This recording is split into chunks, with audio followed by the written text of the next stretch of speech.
Ադրբեջանն օգտագործում է հանցագործների ձերբակալության հետ կապված իրավիճակը որպես պատրվակ երկու երկրների միջև հարաբերություններում լարվածության նոր փուլի համար։ Մոսկվան պետք է հաշվի առնի Բաքվի այս ընտրությունը եւ եզրակացություններ անի։ NCN-ին ասել է քաղաքագետ Դուդչակը։ Ահմեդօղլուի խոսքով էլ ՌԴ-Ադրբեջան հարաբերություններում լարվածություն նոր չէ, որը սկսվել է։ Նկատել է նա, հիշեցրել Ազալ ինքնաթիռի կործանումը։ Հիմա հարաբերությունները շատ տխուր վիճակում են, ինչը թանկ կարժեն է, ասել է նա ու հավելել։ Ուզում են Պուտինը զանգահարի Ալիևին, հակառակ դեպքում տարածաշրջանում կարող է հսկայական պատերազմը սկսվել։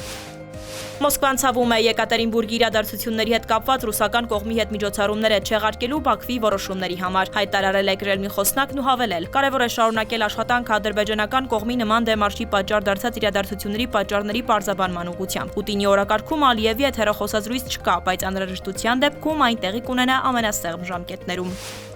Թրամփի հակասական հռետորաբանությունը Իրանի հետ բանակցությունների վերաբերյալ արդեն դարձել է ամերիկյան արտաքին քաղաքականության նորմա։ Իրանի ԱԳ-նախարարության ներկայացուցչի խոսքն է. մենք արդեն բախվել ենք նման իրավիճակների, երբ առավոտյան քննարկվում են կոնկրետ քայլերը, իսկ կեսօրին ընդունվում հակաիրանական պատժամիջոցների նոր փաթեթ։ Նման տատանվող դիրքորոշումը որևէ վստահության արժանի չէ։ Իրանի վրա Իսրայելի հարձակման զոհերի թիվը հասել է 935-ի, հայտարարել է Իրանի դատական իշխանության ներկայացուցիչը։